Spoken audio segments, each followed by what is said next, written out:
Hi there, hope you're having a good day. Welcome back to another video. All-Star Weekend is here. Nike All-Star colorways are back. And to me, this is the best one of them this year. The LeBron 20 All-Star.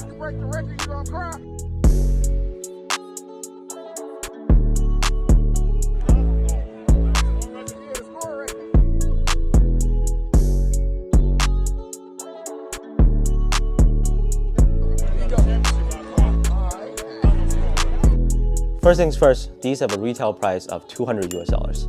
Same with most of the other LeBron 20 colorways. Yeah, very pricey, but LeBrons have been pretty much the most expensive out of the Nike basketball lineup for a while.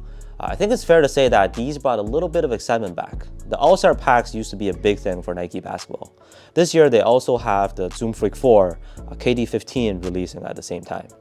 There was a small lineup, like 10 people maybe, when I was buying them at the store. People that actually wanted to buy them, not those reseller kids trying to loot the Jordan 4s. The last time I saw a lineup for a pair of performance basketball shoes was probably last year for the Puma MB1 Rick and Morty. So it's good to see that Nike is delivering something special around this time of the year for basketball fans. And in this video, we're going to focus more on the colorway itself. I've talked about the performance of the LeBron 20 quite a few times before, but if there's any differences, I'll let you know. Don't forget to consider subscribing if you haven't. Let's get right into some details on these guys. They come in the same silver box, just like the other LeBron 20s. Printed on top is Strive for Greatness and a list of the 4 championships he won. Sliding it open, on a first look, the most notable thing about this colorway is for sure the reverse swoosh. It's in a cream or beige color in a leather material, and it's still a double swoosh with another one stitched next to it, shadowing this one. Because it is backward, you won't have like a sharp tip sticking out at the back this time. Instead, the front end touches the stitching line on the panel there. A heel tab that says Records of King James, and the inner swoosh has like a mustard color. Most of the upper is done in sky blue, or wash blue as some may call it. Almost like a tie-dye finish on this knit material. They feel the same as the other knit versions. The midsole has like a clay or faded peach color. Some details at the front with the history of LeBron's All-Star game performances, like 36 points in the 2012 Orlando game and so on. They also come with an extra set of cream color laces in addition to the blue ones. So here's how the cream laces look. I personally like this more. I think it gives it a better mix of colors, but it really just comes down to personal preference, and you do have that option here. You'll see more details on this shoe about the Nike Basketball Museum theme, like on the hang tag, insoles too. Basically with this All-Star Weekend colorway, Nike wants to emphasize the history throughout LeBron's career. And by no doubt, he's had the best career of maybe even any pro athlete. Lastly, it has a solid rubber outsole in this light peach color, and they're pretty much the lightest LeBron signature shoe ever created. So not a heavy or chunky shoe at all this time, as you can tell. Performance-wise, these are just like any other LeBron 20 in the knit upper. So if you already have a pair like this white debut colorway, or a few other ones, you can expect the same performance and feeling on feet.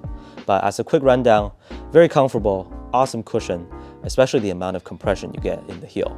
However, I keep my point in that a concern for bigger and heavier players may be the stability and how soft the heel is, without any heel counter or caging. Like I do know someone who kind of got hurt on a hard, awkward landing on the heel. Other than that, smooth transition and a bouncy shoe in general.